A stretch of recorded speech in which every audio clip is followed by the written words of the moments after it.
Good evening, ladies and gentlemen, and whatever your orientation may be. Welcome to the third weekly highlight stream of Clash of Comrades November Knockout. I'm Lacante, standing in for Captain Fog, who unfortunately could not make it today, but to replace him and potentially spice up the stream a little bit, we have myself, Hunter. Good evening. Thank you very much. And Shoofly Pie. Hello! And behind the scenes, the man who's making the magic happen is AV Ultima. He will be spectating the games, he will be our observer, and he will do all the production.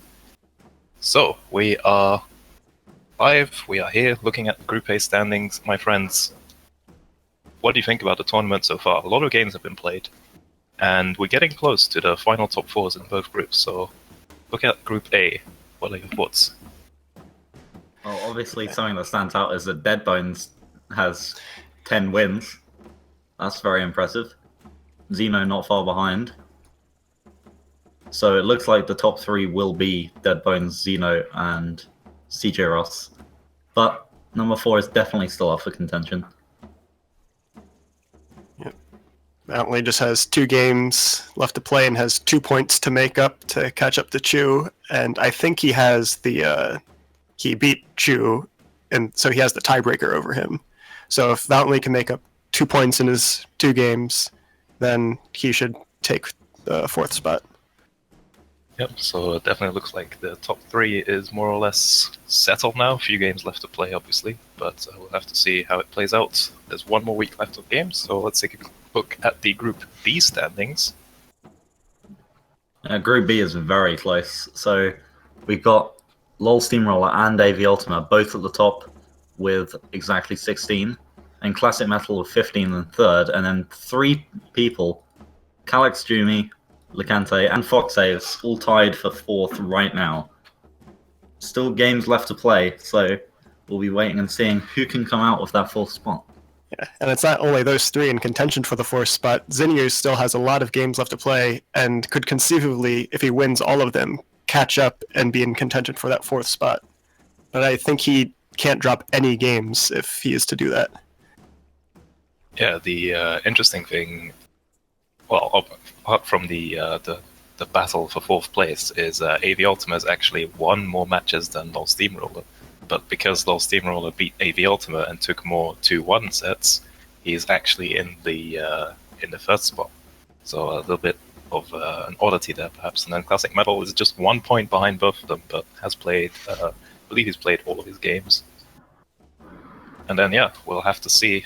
Both Calix and myself still need to play Xenu, and depending on how those matches go, we will see who ends up taking the 4th spot and goes into the playoffs. Any other thoughts from you guys before we head into our games? I must say Calix has done very well this tournament. It's nice to see a wild card like that get up high. Yeah, he's definitely improved a lot. Maybe it was the patch that did it for him, I don't know. I never really played him too much, but he's definitely... I did not expect him to do this well, and it's great to see that he's in contention for a spot in the playoffs. I think that about wraps it up. We could probably go into the replays now. Alright, so we have 8 games for you today.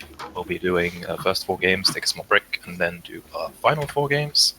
We will be rotating the casters after every game, and casting this first game, which is going to be Poison Gloom versus Valently, is going to be, let me make sure I get this right, because it is important, hang on, with myself and Hunter.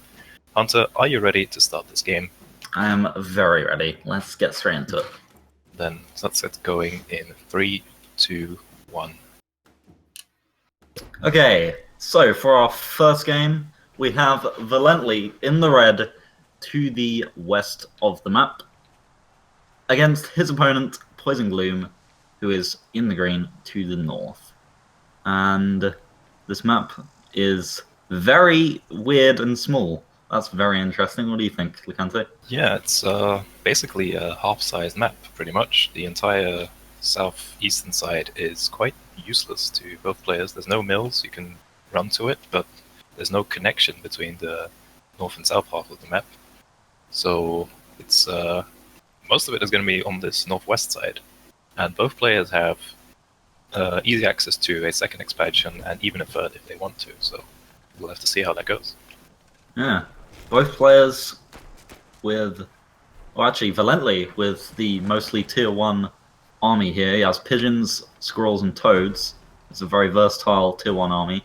With just falcons as tier 2, that's the only backup he has. So he's going for some sort of aggression, most likely, or not exactly aggression, but a early aggressive start, rather than Poison Gloom, who is going for lizards with toads as his tier 1, and skunks and snakes as tier 2, with a nice fox to back it up if he gets a bit later. Yeah, I think from these picks, Poison Gloom is going to have a good advantage in the mid-game stages, so early on tier 1. We'll have to see how the game plays out. Valently actually both players went double Warren before their 8th farm, it looks like.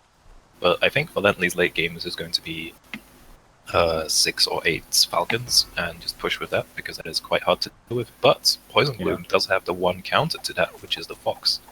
So could it's be going very helpful, to depend on the timings of everything.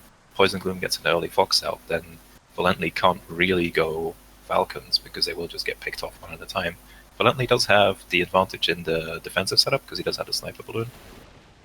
So this may turn out to be a slow game, as both players seem to be taking some positions with machine gunners. Yeah, they're going for a mirror kind of here. So Valently goes with that MG nest and immediately builds it. As soon as that's done, builds a windmill behind it in a very good spot up on that little bit of high ground. And Poison Gloom pretty much does the same, just a bit later. So Valently looks like he's going to be focusing on some economy right now, pumping some farms into that new windmill of his. Poison Gloom with a lot of food stored up right now. He's going to go straight into skunks. Pretty powerful against that tier 1 army that Valently has right now. Obviously, he has those falcons to fall back on. Poison Gloom is relying on lizards for his tier 1 mostly, and there are already toads out for Valently, so it's going to be quite tricky for him to push. And Valently also has a sniper balloon up, so his vision, he has pretty much all the vision he needs on that high ground from Poison Gloom. Poison Gloom is going to be replacing his turret a little bit further forward. I do like that play, just to secure himself a little bit more of that high ground. That's definitely a good plan against those toads, and Valently looks like he wants to deny that MG nest. Oh, he doesn't manage to. His toads explode mostly on the MG nest, so enough lizards survive to repel the attack, it looks like. Now Poison Gloom does have his skunk out, so this position is going to be quite hard to break.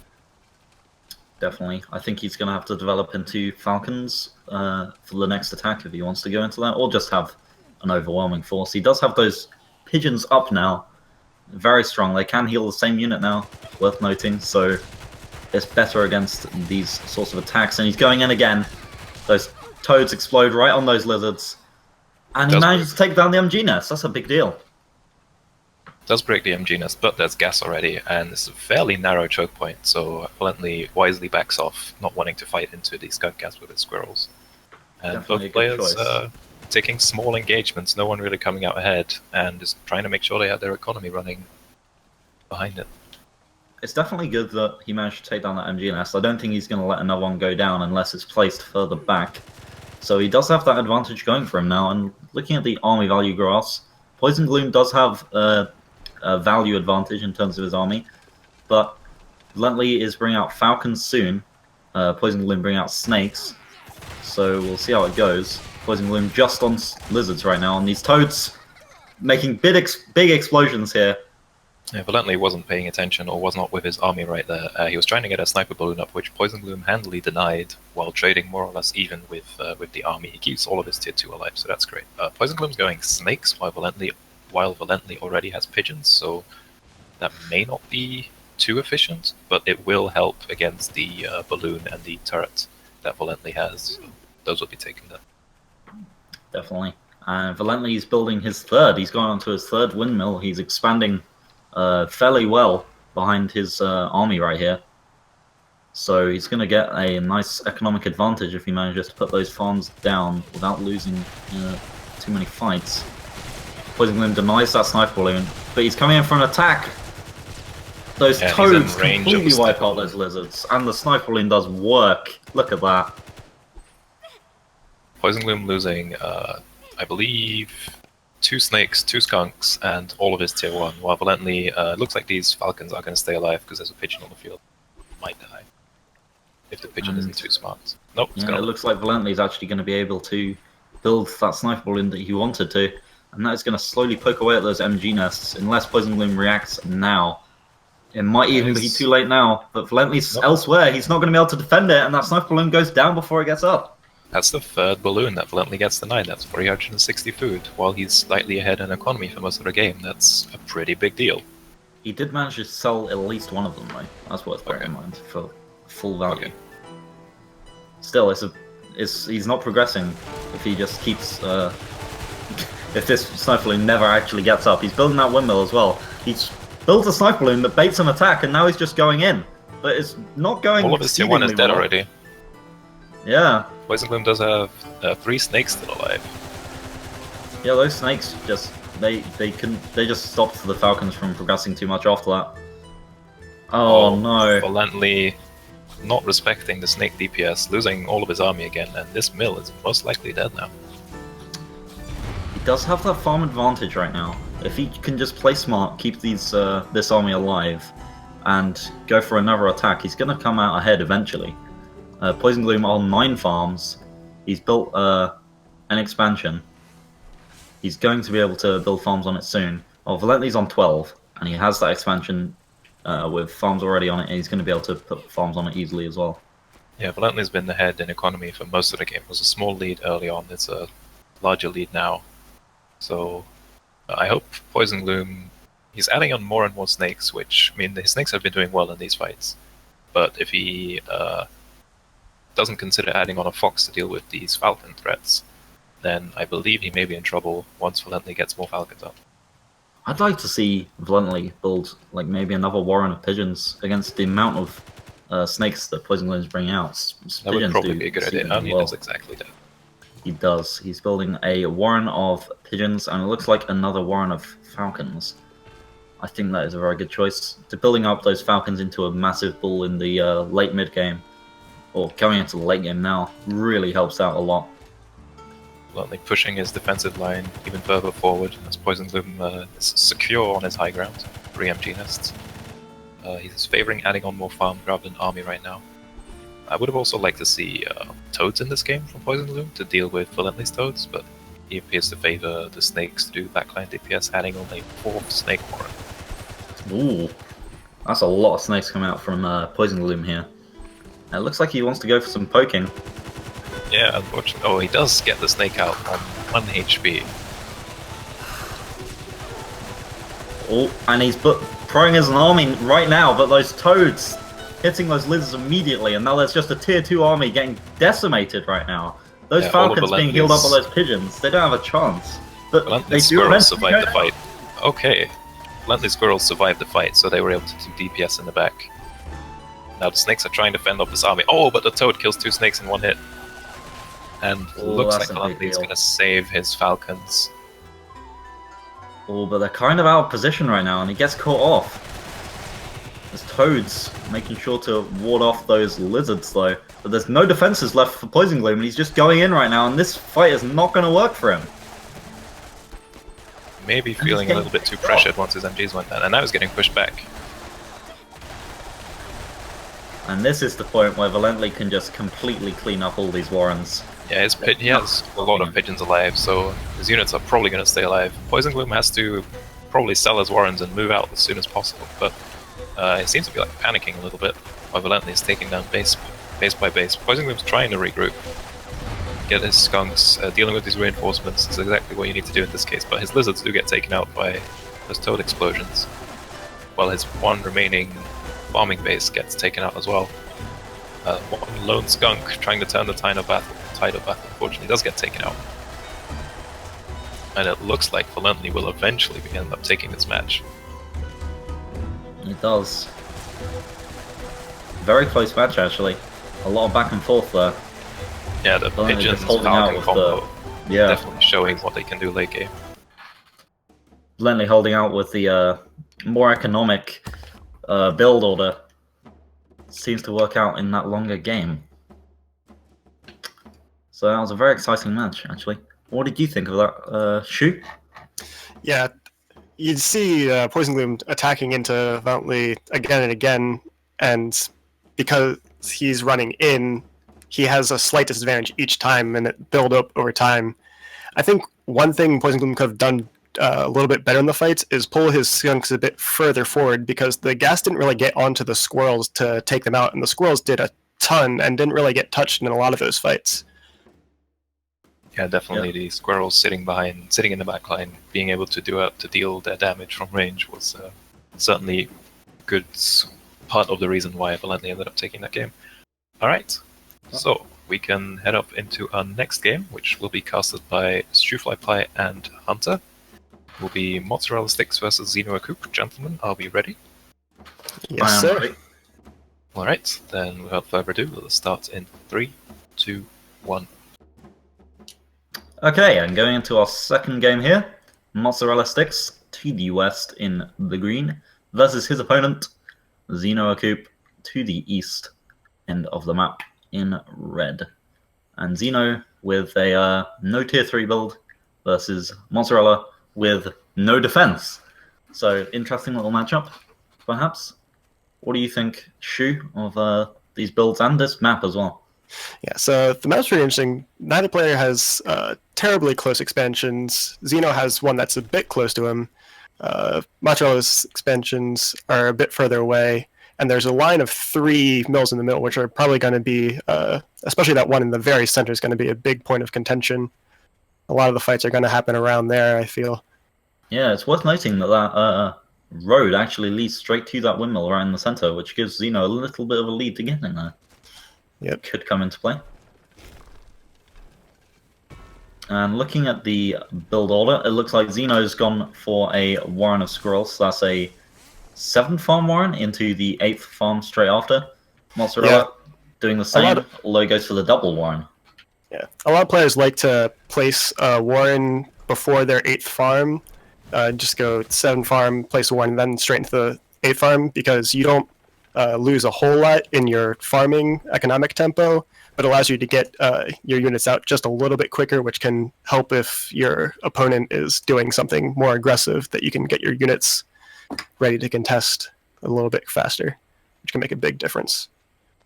Xeno, seeing that Mozzarella went for the double Warren, he's going to put down 2 more Warrens himself, so he's going to be going up to 9 squirrels, while Mozzarella does exactly the same.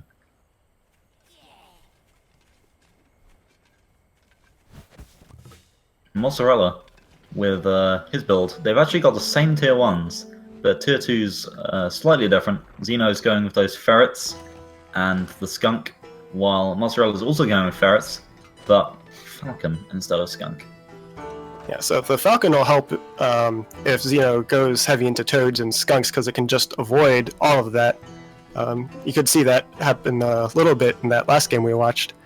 But Xeno is well known for using pressure with ferrets, so it's good that Mozzarella also has ferrets, because he can sort of match that and keep Xeno's ferrets a little bit honest, instead of having to concede pressure to the range advantage that Xeno would have otherwise.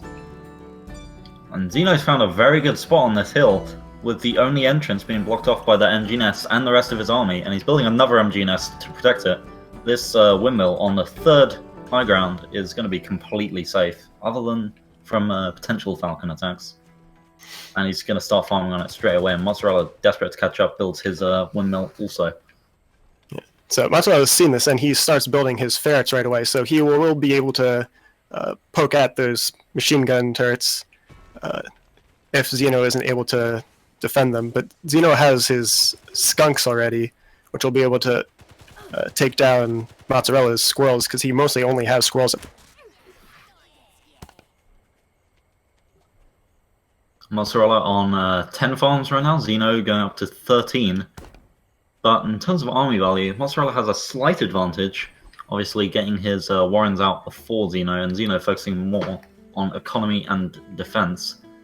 But this could move into a late game and give Xeno a little bit of an advantage, where he's farmed out a little bit earlier, and he'll be able to move on a bit quicker. Xeno does get caught out there. His commander gets killed. Not too big of a deal. but it will allow Mozzarella, it looks like, to poke at this MG Nest right now. Alright, Ooh, and it goes Xeno's down. going to respond, but he's a little too late. Let's see. So one thing I want to point out that happened a little bit earlier, just before that fight, is Xeno went back while there was a lull in the action to build that mill in the back corner, and that allowed him to burrow back to get there faster, so he doesn't have to run back there and waste time when later in the game when you can't spare as much of your time because of the risk of your opponent pressuring in.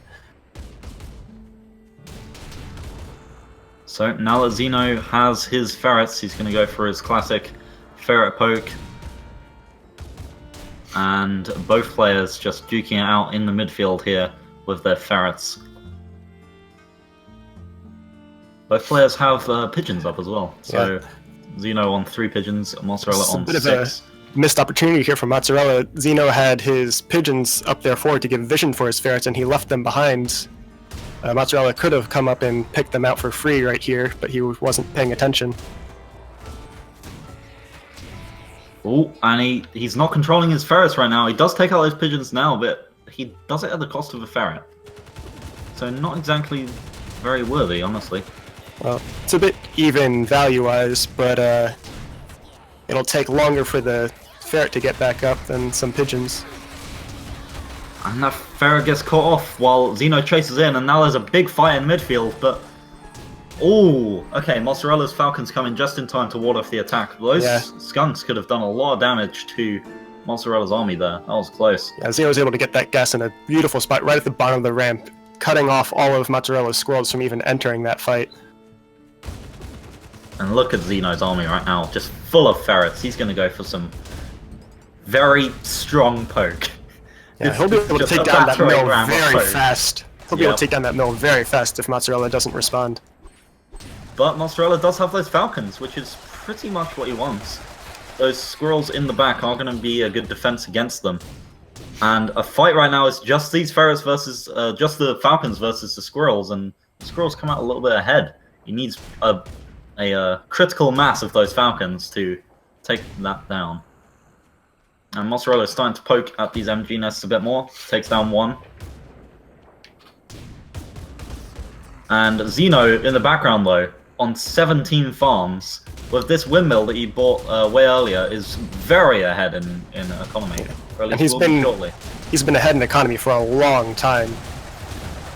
And you'll see the army differences grow over time if they keep on trading evenly. Yep. And as Xeno moves in his entire army, Mozzarella kind of leaves his units to go in one by one, each unit type being taken down one after another. And now that the entire army's been taken down, Xeno's just going to push forward this monstrous army.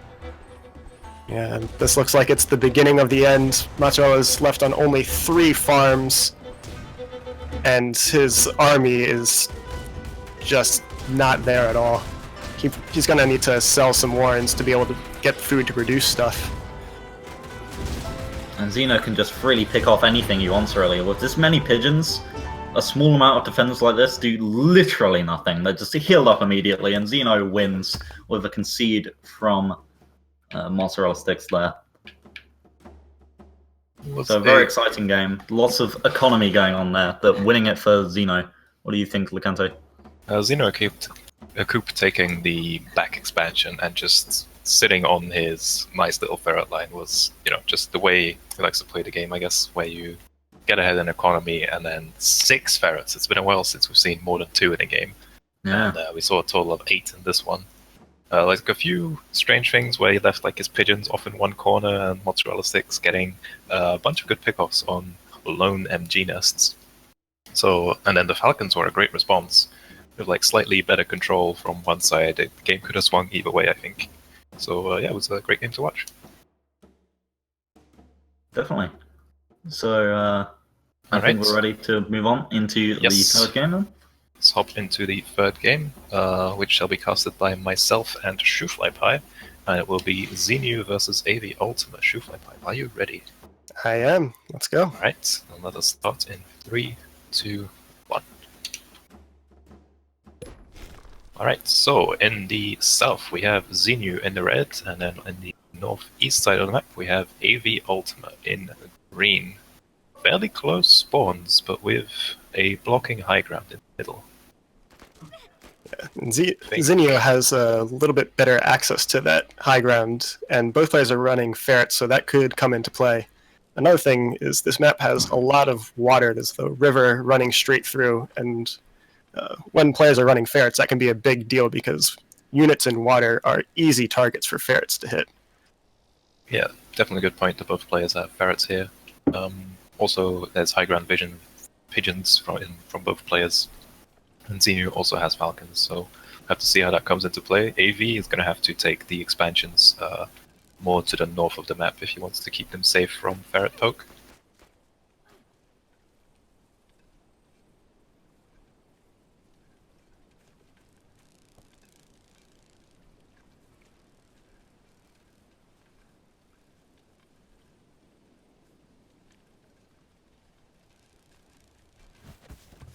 Alright, we should be back on stream now. Okay. Apologies for the small delay in the voice chat. We were talking about how the map is basically even for both players from our opinion. But AV seems to have sold some farms and is going for an early lizard rush. Taking out one farm from Xenu. Apologies for the break in the cast. Minor technical difficulties. Zinio tried to put down an MG nest, but got it up a little bit too slow. Let's see if he keeps it or sells it to rebuild his farm or some warrens. Looks like he's going to keep it for now. He's keeping the MG nest. He's going lizard, whereas AV is adding on a toad warren, but AV only now is getting back up to 8 farms, so I think this is a fairly even trade. Xenu is like slightly ahead in food, but in terms of food spent, they're pretty even.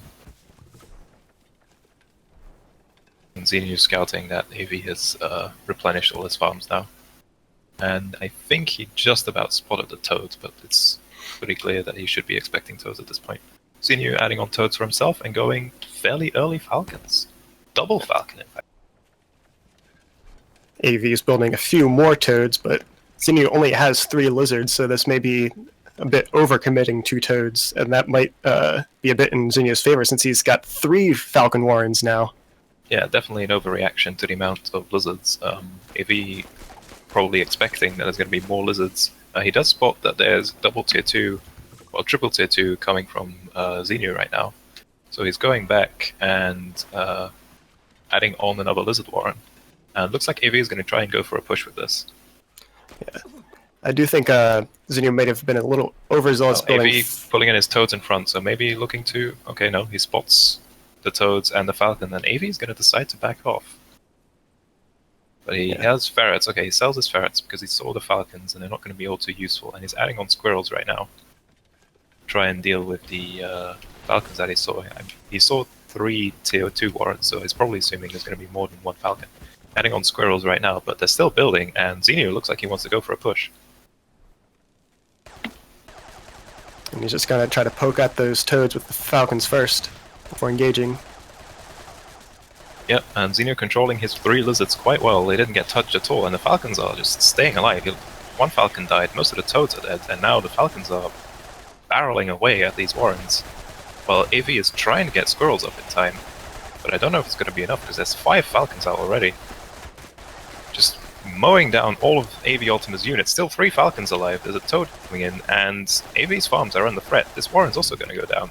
And I don't know if 2 squirrels is going to be enough to deal with 4 falcons right now. And Xenu has pigeons in support, so he can poke, heal up, and go back as much as he wants. Yeah. And doing repeated pressure is going to be even more effective because now AV only has 3 warrens and won't produce as much units to defend himself. Yep, Xenu is going very methodical, picking off 1 pig at a time, making sure his falcons don't die because his economy is quite low. AV is trying to get more food in the back, trying to hold this off and not lose too much, but yeah, all these falcons get really low, but then just get healed up again. And AV just can't get enough squirrels up in time to repel this attack, and Xenu is just keeping up the pressure. He's doing a great job of pulling back briefly to make sure his falcons are topped off and keep the pressure up. Yeah, and now the pigs in front are dead, so he can just kill this mill, and that's most of AV's farm income just gone. And with these pigs dead, these warrens are also in trouble, because Xenu no longer has to worry about his falcons taking too much damage. AV is desperately trying to rally all his squirrels together for to push this away, because if he can, he has an expansion. Senior does not, but Senior just mowing on through, taking off AV's farms. He's on 0 farms right now. The Falcons are coming in, trying to clean up all these squirrels, which they have done, and now the mill is on the fire. So it looks like Senior is going to be taking this game with triple Falcon push.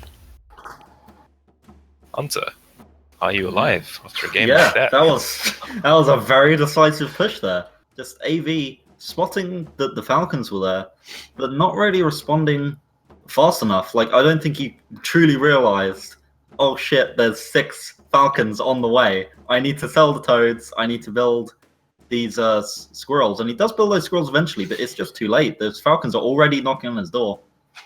That was a tough game there.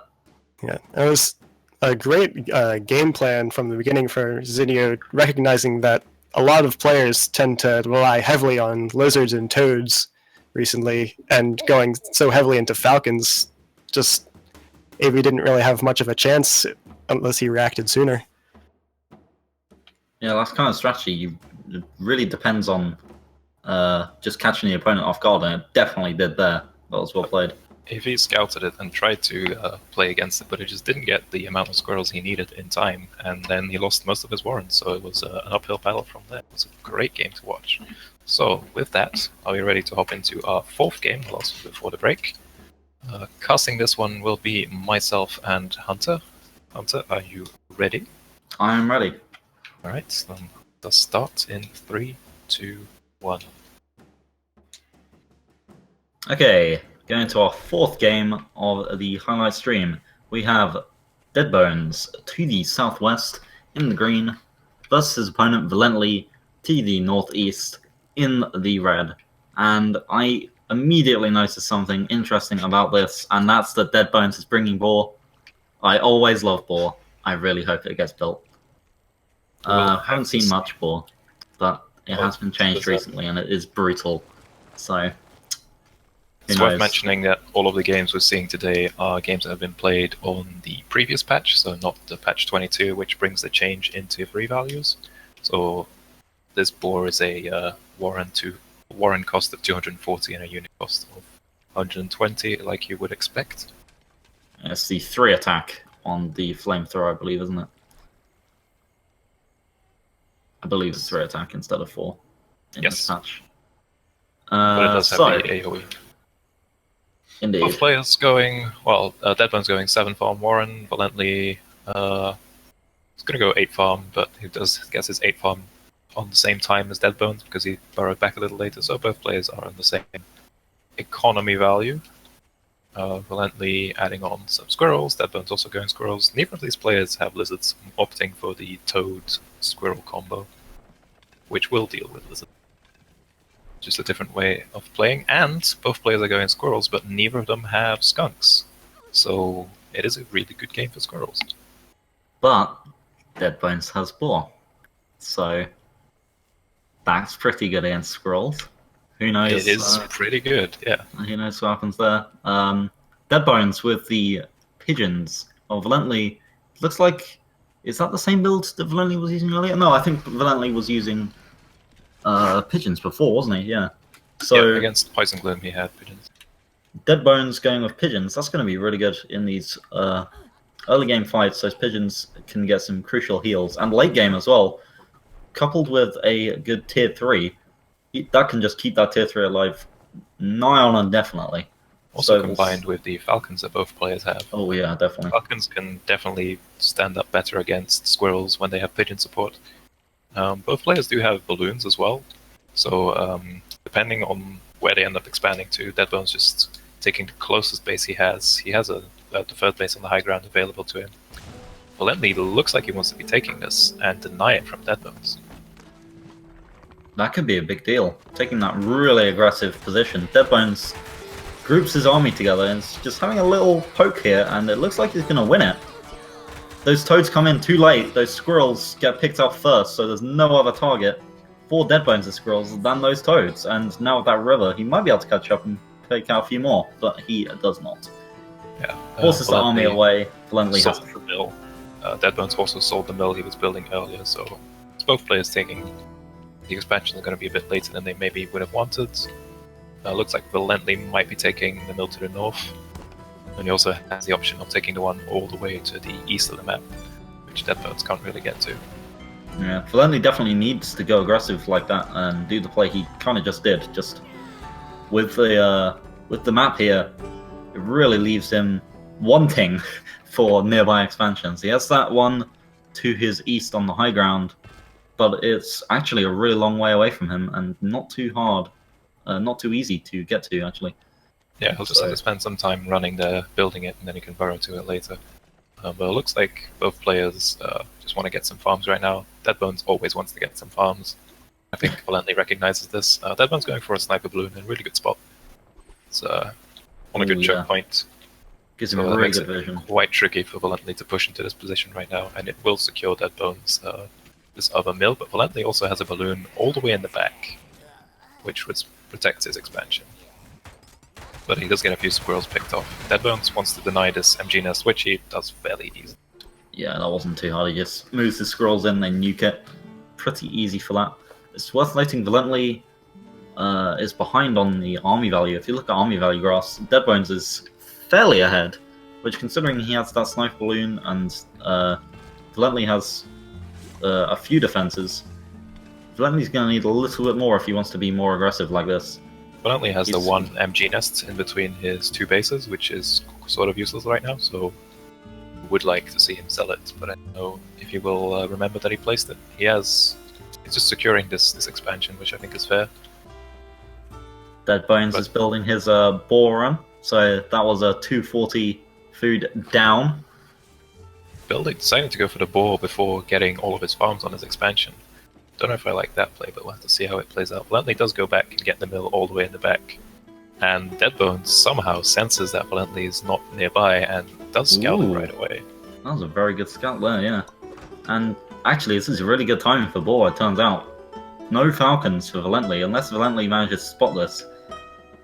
But Valently's going to need them. In a really good position. It's defended by the balloon, so Valently can't really get to it easily. Valently gets another base, probably just to deny it from Deadbones, I would imagine. Looking at farms, Valently's on 12 farms, Deadbones is on 11, so in terms of farms, they're roughly even. Deadbones only now finishes off the last farm in his windmill, and that boar is a third of the way up. If that comes out with no good response from Valently, his entire army is going to get roasted. It's going to get roasted. Sniper balloons are going to have to do a lot of work if Valently is hoping to stop this boar push, which he probably still doesn't know is coming. He goes back and actually gets a bunch of farms on his third expansion, whereas Deadbones seems to be more or less planning to commit to the boar push. Yeah, Deadbones is preparing loads of squirrels, which he's going to need to nuke down these sniper balloons that Uncle Butters can't deal with. And he also has 9 pigeons. Oh, 9 pigeons. This is a truly unstoppable force from Deadbones here. And here it comes with that boar. Look at those flames. That army is decimated. Everything goes up. Spraying fire everywhere. And the boar does tank a few sniper balloon hits, but it has 4 heals stacked on it right now. 4 times heal. Look at that. It's back to full health already. And it's just going to roast every pig there, making glorious bacon for everyone. Uncle Butters is... Valently does have this one MG nest, which is quite good against Butters, but unfortunately there's still a lot of squirrels alive for Deadbones, so Deadbones is just going to keep going on the roasting train. Press forward. Pigeons roasting never stops. He's just going in there with that flamethrower. Everything is burning. And that boar is being used not just as the anti-AoE. With that 100 health, it's a great tank with those pigeons behind it healing it. Those squirrels are barely getting picked off. Yeah, and Deadbones knows that Valently's base is here, so he's just gonna go run up to it and take it out next. Or is taking some time to get there. Valently trying to get out a sniper balloon, trying to get some of extra units, but he does throw in the towel. That will be the game. Deadbones takes it. I think we can attribute that win to Uncle Butters. I think Uncle Butters takes that game. Yeah, no arguments there. One thing I do want to note is that how much pigeons can help you cement a lead, because once you are ahead in army value of your opponent and you've got a decent amount of pigeons, there's just no stopping you almost. Yeah, if you can keep your units alive while your opponent is trying to desperately rebuild, you definitely have a good advantage. Well, with that, that was our 4th game for today, so we'll be heading into a 10-minute break, and when we return, we'll have another 4 games for you. So stay tuned, we will be back.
Welcome back, everyone, to our third highlight stream for Clash of Comrades November Knockouts.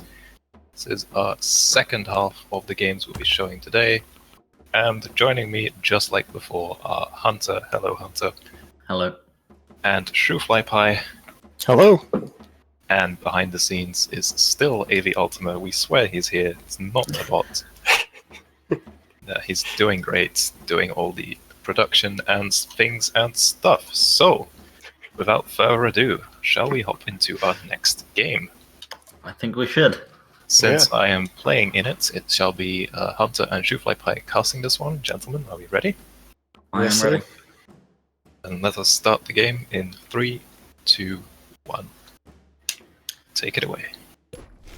Okay, so in this game we have Licante to the south in the blue versus AV Ultima to the north in the green. Just happens to be the two people other than Shu and myself in this channel right now. And looking at the map, Licante has a lot of good expansions right next to him. He has 3 natural expansions that are all pretty much equidistant to his main. So he has a lot of choices. He has 3 to be precise. And there are also 2 windmills to the east end of the map. What are your thoughts on it, Shu? Yeah, Licante definitely has easier mills to build to. One thing to note is there's that little bit of water that basically cuts the map in half. And once again, we see both, AV is running ferrets, and that could come into play because units crossing that water slow down quite a bit. Yeah, that could be interesting. There's also the road going off to the side that each of our players may choose to go down to avoid that river, who knows. So both players... Actually, no, the 2 players are doing very distinct things. AV Ultima, 5 farm, 3 Warren of Lizards Rush, while Licante is just on 1 Warren of Lizards on his 8 farms, and he's expected to defend against 3 lizards right now, 5 on the way, 6, they're rapidly spawning. One of these MG nests should hopefully get up, but he loses a farm for it. He loses a farm. And he lost 3 lizards as well, or he lost that Warren. He lost something. He lost the MG nest, the second MG nest. He sold it, but it had taken some damage, so he took a little bit of a loss there. But still, with that little farm advantage, hopefully it won't make too big of an impact for him. AV Ultima going around the side again with 9 lizards, getting ready for another attack on the other side. Licante now with no MG nests, just some toads to defend. And AV quickly swipes away at 1 farm, but he loses quite a few lizards for it. He lost 5 of his lizards. Still, gets a farm. That's not too bad. yeah, but Licante's still ahead in farms because AV didn't build his farms away. They're both tied right now. Oh, and Licante now, he's gotten heavily into these toads. He's gotten 9.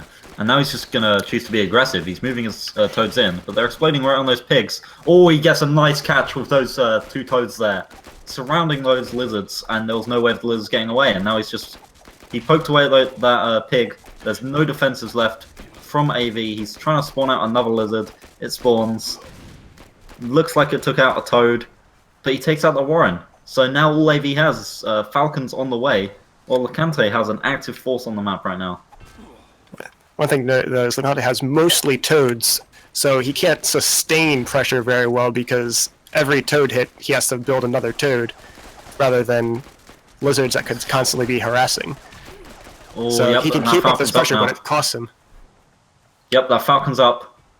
That is his only defense, though.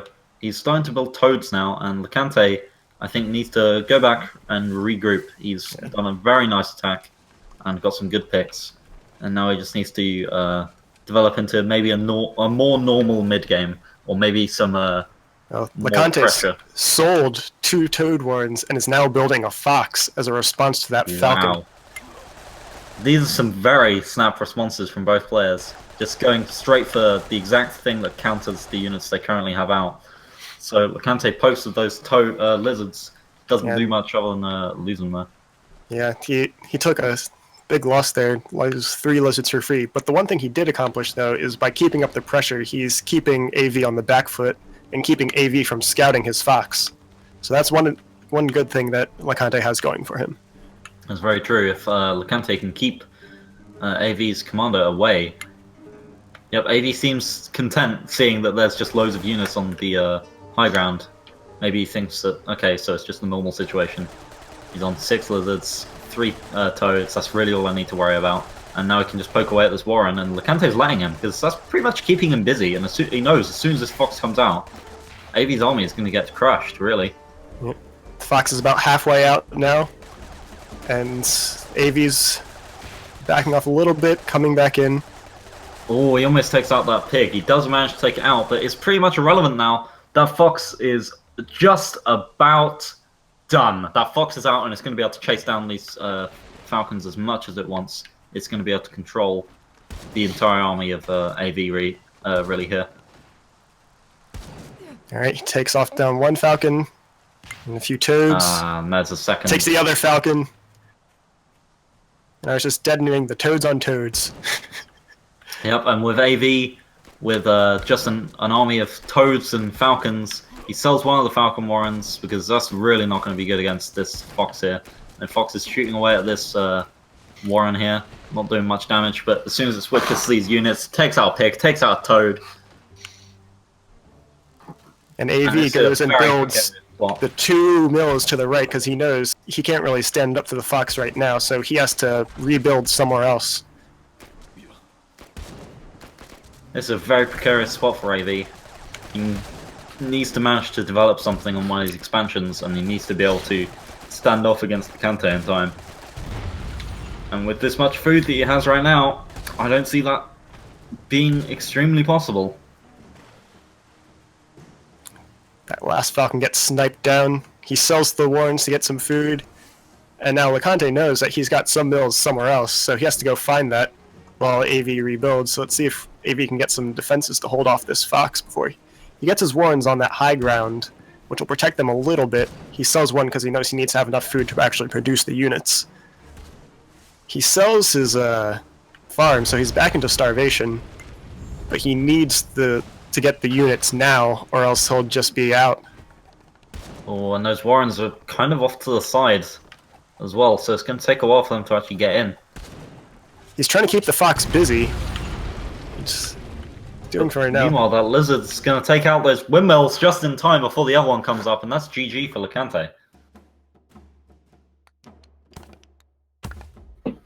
That's a very aggressive game there.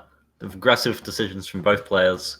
It was a very interesting game to play, because I scouted AV's triple lizard rush a little bit too late, and he did put on great pressure with it. And then he switched to falcons really fast after I counterattack with a lot of toads. And then suddenly it's, oh, he has falcons, I need to get this fox up. My toads are useless, and it ended up working out. It was a really fun game to play. Yeah, the key of that match really was just the fact that AV never scouted that fox, never needed to prepare for it. I think he thought that he was just on the aggression, he was doing well, keeping up pressure. And meanwhile in the back there was the counter to him developing. Well, it was just in time as well, because my mill was going to die really soon when that fox came. That game was on a knife edge at that moment right there, because he barely held on in time for the fox to come out. Near the end, there was a time where we were both starving as well. So after I had killed his initial mill, my mill was farmed out because he'd killed 2 of my farms that I built later. So it was a really, really close game.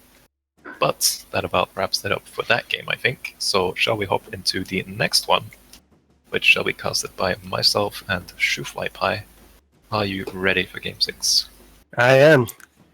Let us go in 3, 2, 1. So we have our 6th game of today. It will be Gaming Mistress versus Fox Saves. Gaming Mistress in the south of the map playing as red, and Fox Saves in green to the north. One thing I noticed is both players are using mines, which is something that not a lot of people run, so yes, could see some interesting stuff come out of that. Maybe we'll see some interesting mines. Who knows?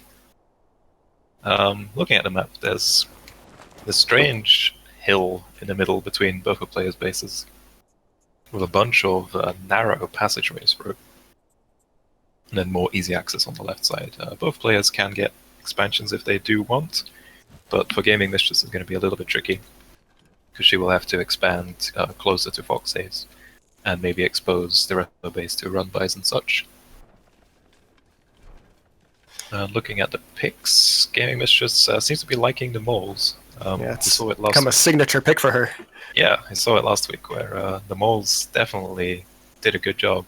Is opting to go for 2 warrants before filling out the farms, whereas Foxhaves currently doesn't have any units yet. Does opt for a squirrel. Gaming Mistress is maybe going for some early aggression here with these very fast lizards. Yeah, but she doesn't seem to be pulling them forward very much, and it's a long way to run. So by the time they get to Foxhave's base at this point, he'll have his squirrels up to defend. So she missed her window of opportunity if she was planning to rush. Yeah, she probably did miss it now. The Warren placement as well is kind of neat, because it's in the back, and Foxhaves wouldn't have really scouted it in time, but if she's just going to stay on this in this position for a while, then she will have an army advantage for a little bit, but she will have to get the 8th farm sooner rather than later if she wants to stay competitive in the economy. Foxhave puts down 2 Toad Warrens now, so he'll have at least some Toads up by the time any fights break out, so he should be well prepared for that. Both players are starting to put down some mines. Yeah, Foxhave's putting down mines in this right corridor, or the eastern corridor, let's call it that. Gaming Mistress countering with some mines of her own, while also putting some mines in the midfield. So some defensive posturing from both players right now. Gaming Mistress has added on the 7th farm and is adding more lizards now. It's probably looking to take the 8th farm in a bit and going for a balloon to defend her initial base. This Foxhaves is probably going to take a peek to see what's going on, because there's no real aggression coming in. One thing to note about delaying your 8th farm this long is, while you will be have a little bit less food in the mid game, you will be able to outlast a bit longer after the 5-minute mark because you've delayed your farm so much. Yep, it's definitely a thing. Foxhave's opting to add in another bunch of mines on the western passageway on that little hill. Gaming Mistress is sitting tight on the army she has right now, just content to wait and see what happens. He's stockpiling quite a bit of food, so maybe going for a fox, maybe going for a lot of falcons, or a lot of moles, while Foxhaves is going heavy into his expansion, saturating a second base. And that second expansion is a lot easier for Gaming Mistress to access than the original base, so if she wants to attack aggressively, she can attack that expansion now a lot easier. She's still stockpiling a lot of food, so probably going to see something here rather soon. Here it comes. So there's a bunch of moles. That's 9 right now. It looks like she might be trying to do a split attack with the lizards on the left and the moles on the right. Yeah, that's might be what she's going for. There are a bunch of mines, though, so the moles will have to make their way through harsh territory. If they do manage to get to Foxhave's base. Foxhave's going for a 3rd base, adding on some warrens. He's playing the eco-gaming right here. And Gaming just does have to be careful about all those toads.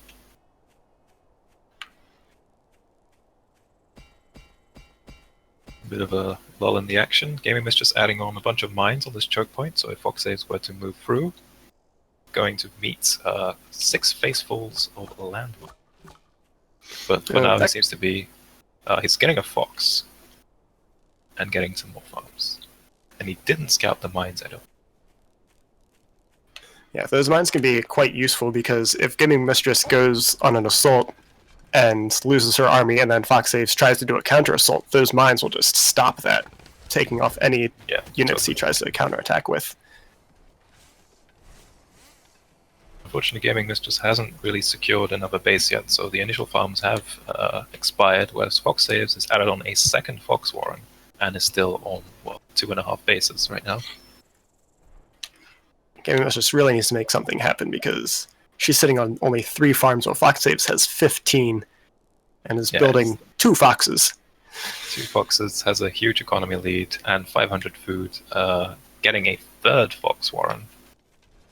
So with all these landmines, I think there's going to be some explosive action. Gaming Mistress opted to sell the balloon she had and replace it somewhere else, adding on some more moles as well right now. It's a slow siege. Oh, here comes a fox from Foxes running into the minefield, and it just gets taken out. That is denied. Gaming Mistress And now the split attack is focusing.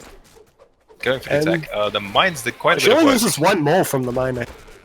Yeah, Maybe 2. the moles are in Fox's base, having to go through a booby-trapped corridor, and unfortunately, with no lizard support, these moles will eventually get wrecked by all the squirrels. It does take out a bunch of warrens.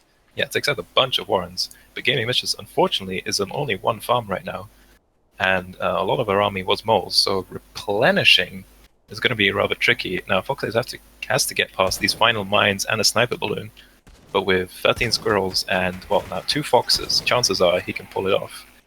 The fox does take some damage, and Gaming Mistress might be going around to try and go for a base race of sort, but Foxes does have a higher amount of bases, and Foxes kills her 1 mil and will take the game. Well, that was a lot of moles, and a Foxes got destroyed by landmines. Yeah, that was something. Yeah, look like she was going for an all-in play, but just took too long to pull the trigger, and by the time she decided to, she was just too far behind to make much of a difference. Yeah, unfortunately she didn't have the economic follow-up play, but there was some really good use of landmines in that game from both players. It was fun to see. Hunter, did you want to add on anything to that? Yeah, that was the perfect map for landmines. It's great that both players just happened to be bringing them for that exact map. That was great fun to watch. Alright, well then let us head into our 7th game for today. Casting it will be myself and Hunter. So, Hunter, are you ready for this next game, which will be Dren against Valently? I am ready. Then let us start in 3, 2... Okay, going into the 7th match of the day, we have Valently to the east in red versus his opponent, Dren, to the south in blue. And Valently, once again, going with the no tier 3 with the double defenses. He is seeming to like that a lot, while Dren going with the more standard. The fox is very popular, so he's going fox, squirrel, pigeon, and the tier 2 ensemble there. Looking at the map, Dren, not really any close bases. In fact, the closest base for both players is the exact same base right in the middle there. If they want other bases, they're going to have to expand into the opposite side of the map. Both players have a good chance of containing the other, essentially cutting off access to the rest of the map. Dren can get the base all the way to the west, but he would have to burrow to it and leave his front exposed. And Valently has access to bases all the way in the north, but faces the same problem. So the easy bases to take are unfortunately the same for both players, so probably going to be quite contested. Both players going for 7 farm warren, Valently adding on in 8th farm. And looks like Dren is opting for 3 warrens, and is probably going to get his 8th farm a little bit later. I wanted to talk about the picks, in that depending on what the players decide to build this game, they do have the counters for each other. Like Dren, his tier 2 gets countered by Valently's pigeons. I mean falcons, not pigeons, the other birds. But then Dren does have fox to deal with the counters that Valently has. So depending on what both players end up building, it could become a quite tricky game. Yeah, it's interesting picks. We'll see how it develops. Dren going on the offensive right now. Valently doesn't really manage to get his MG nest out. It gets taken down, but... Unfortunately, Dren's commander died just before the attack went off, but he was winning it. He picked off a warren from Valently and the MG nest. So if Dren were to push now, I think he could still take it, but he seems to be hesitating for a bit. Valently pushing aggressively, hopefully probably trying to contain Dren in this one. This 1 mil. Yeah, it'll be a big deal. And Dren just with a very big tier 1 force right now. He has 12 squirrels on the way, 9 out right now, and he has those pigeons to back up. If he'd attacked just a little bit sooner, I think he might have been able to deny that MG nest with the army he has. Yep, Valently trying to get this mill up. He's forced to sell it, lose some food. And then Dren has his own MG nest up. So both players just posturing really hard. Valently will get his balloon up, it seems. But Yeah, Dren is winning these fights. On this windmill here, no players can really take it right now. And Valently building Ferris, which is exactly what he needs right now. He needs to take out the MG nest so he can uproot Dren from the position. And obviously the poke is very useful also.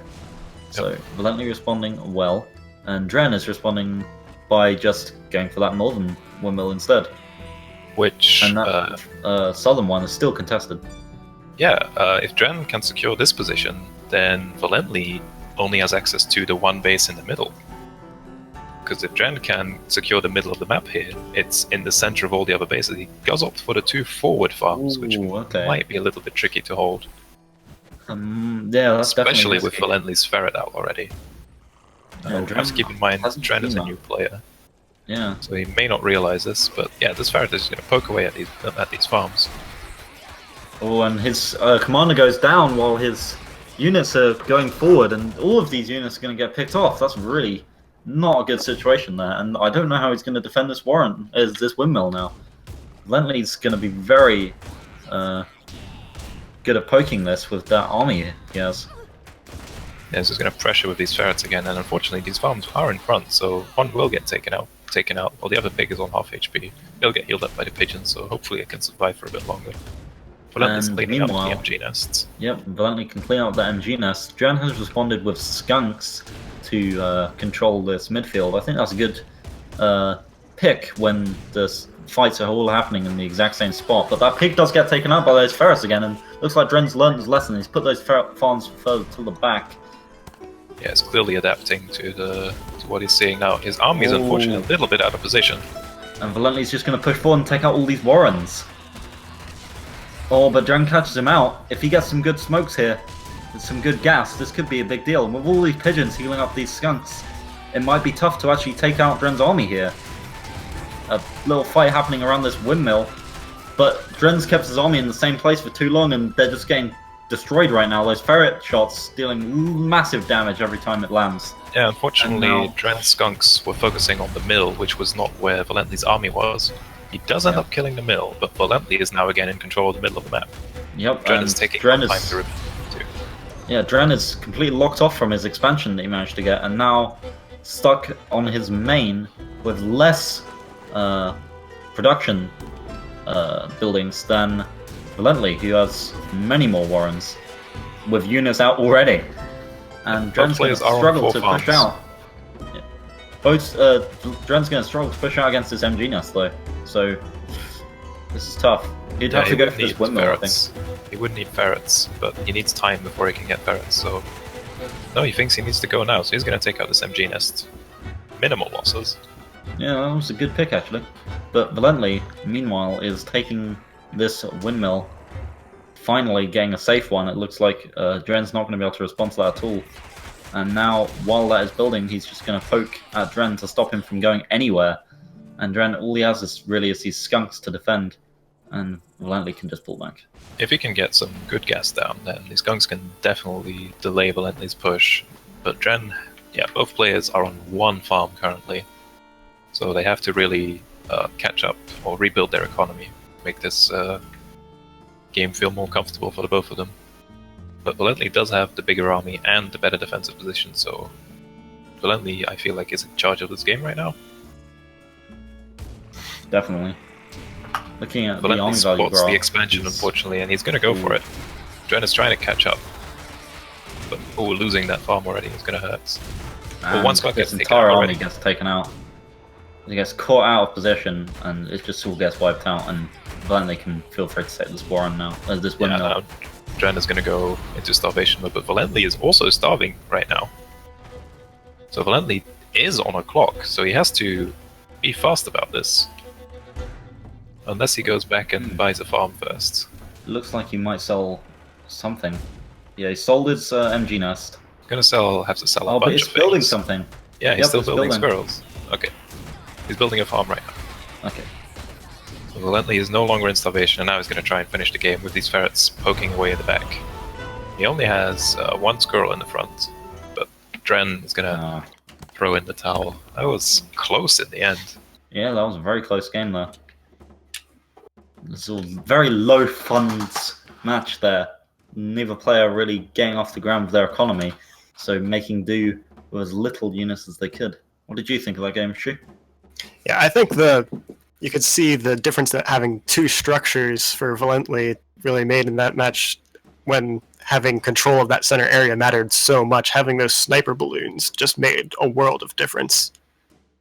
And Dren trying to take that northern base and then trying to build farms on it and defend it, it split his force a little too thin, and he just kept on getting caught out running back and forth between his bases. Yeah, definitely Valently picking on the opportunities presented, going for whichever base wasn't covered at the time, and Dren unfortunately adapting a little bit too late, and after already losing some farms in the front. And that gave it Valently just enough of an advantage, I feel, to be able to take the game in the end. Yeah. We didn't see either player do this, but something that can be really effective on maps like that is taking one of the far-off bases, because if your opponent tries to bring their army in to take it down, then they're leaving their main base undefended and you can push in. Yeah, definitely. Their army is running over. Definitely a strategy worth considering. So, with that, let us hop into our final game for today. Casting it shall be Shoofly Pie and Hunter. Gentlemen, are you ready? Let's do this. And let us go in 3, 2. Take it away. Okay, and going into our final match of the day, final highlight, we have Classic Metal to the north corner of the map in blue versus his opponent Xinyu in the green to the south end. And looking at the map, Classic Metal's off in this nice snug little corner, only one little entrance there, and he has a windmill right next to him with pretty much the same entrance, so it's easy enough to cover, while Xinyu has pretty much complete control of this entire eastern end of the map. He can do whatever he wants with all of these windmills. Yeah.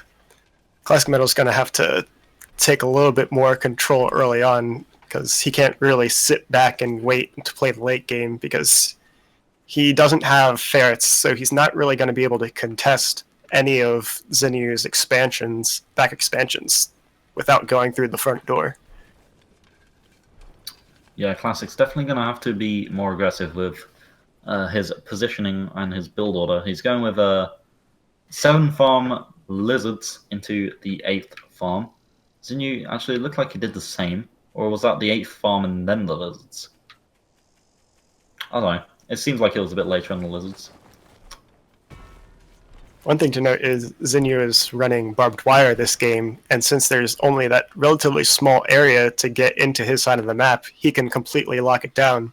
The only thing Classic Metal has to bust through that is the lizards, which, while they can take it down pretty effectively, if Xinyu has his army backing it up, they can take out the lizards while they're attacking the barbed wire.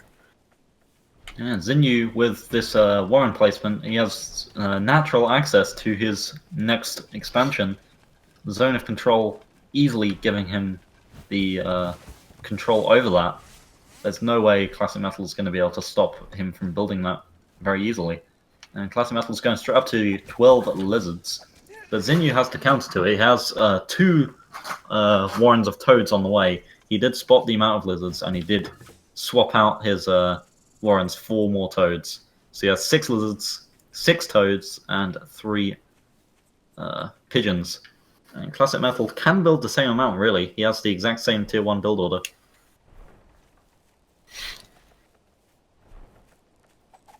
So both players just building up their armies right now.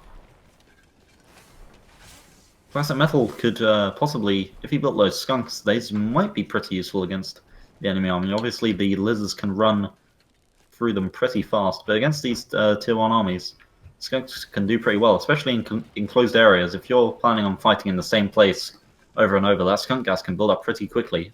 Of course, on the current patch, the skunk gas fades over 15 seconds, but over on this patch that we're watching, patch 21, the skunk gas lasts 30 seconds. Xenu now has ferrets on the way, so we might see some action break out soon as he has the ferret project. He does have a tile of barbed wire placed right there in the front, and Classic Metal sees that and decides not to start attacking yet.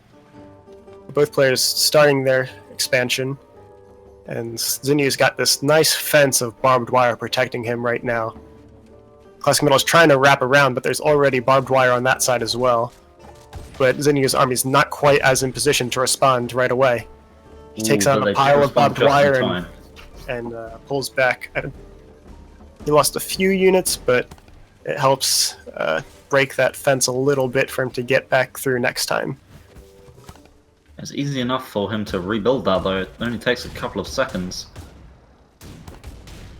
And it's surprising the amount of damage that barbed wire actually did to all of those lizards. He was only there for a couple of seconds, and it already took them down to about 2/3 of their health.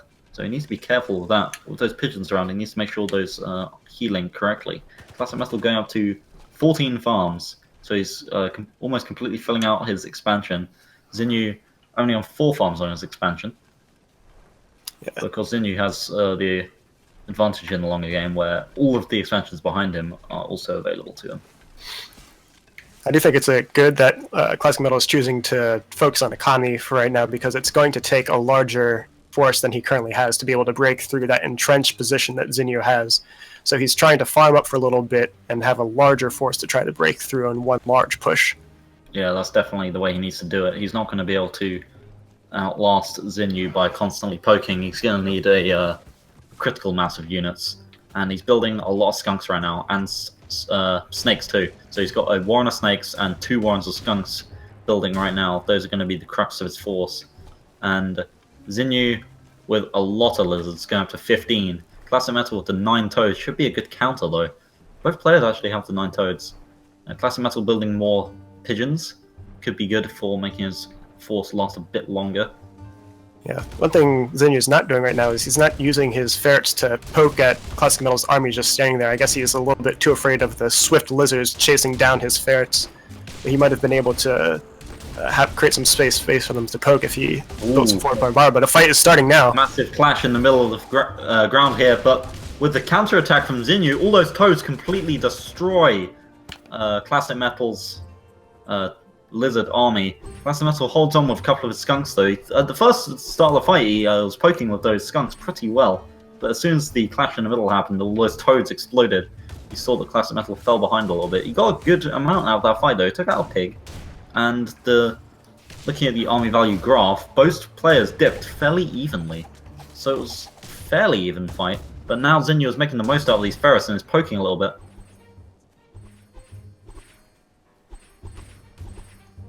Both players rebuilding up their forces right now. Xenu started his fox now.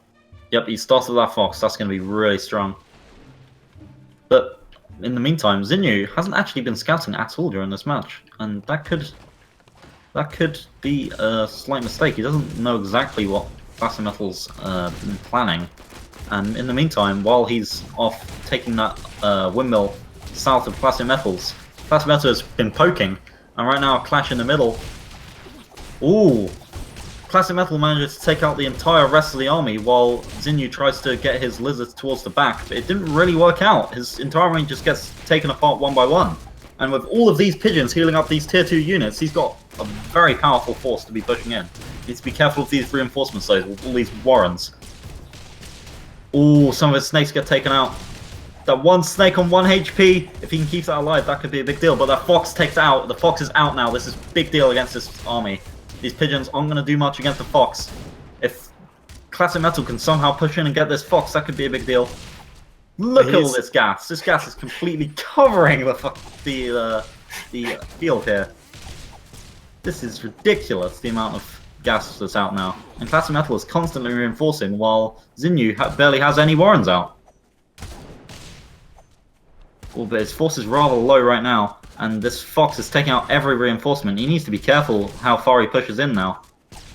Yeah, he may be overextending slightly. These units are trapped right now, so he's just trying to get as much value out of them as he can. But he's gone down to 7 farms now, though, so he needs to be careful. He's not reinforcing it anywhere near as much as before, so it's going to take ages for his army to get big enough to attack again. And when he's streaming in units 1 by 1 and they're getting taken out for free, he's not getting very good deals out of it. And Xinyu now has slightly better army value in terms of raw value. But if Classic Metal can just restore up to the point he has with all of these Warrens up, maybe he can make something out of this. And Xinyu's just pushing forward with this Fox.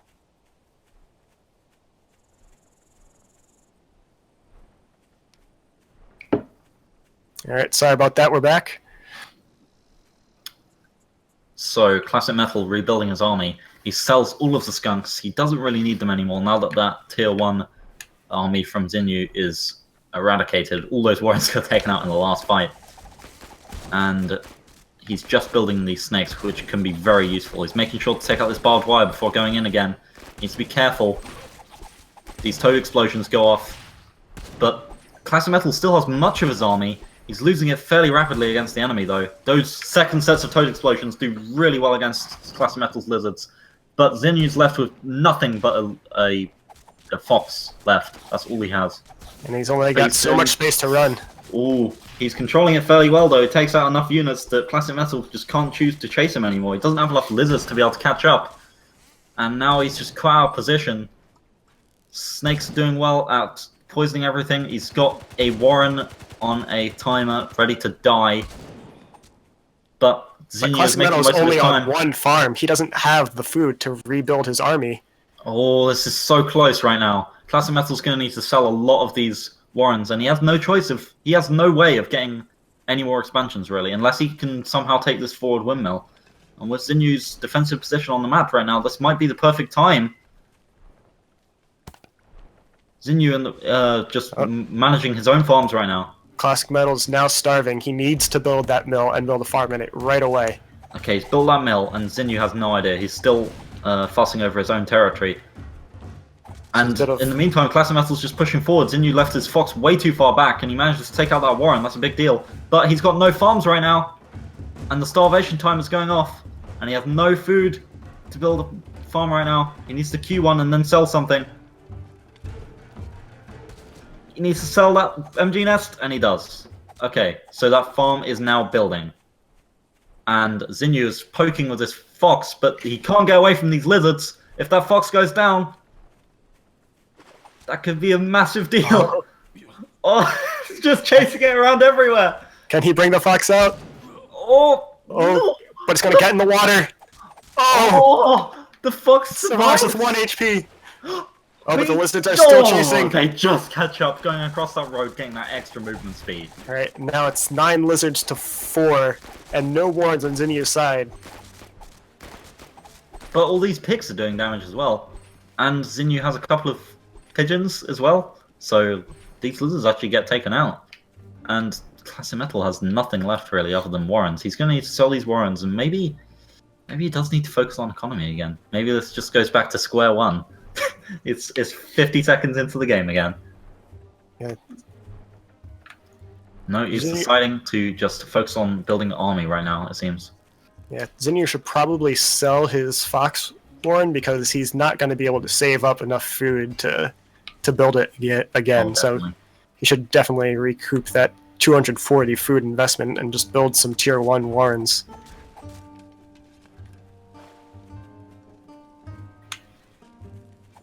Maybe he's hoping that he can actually get it out at some point.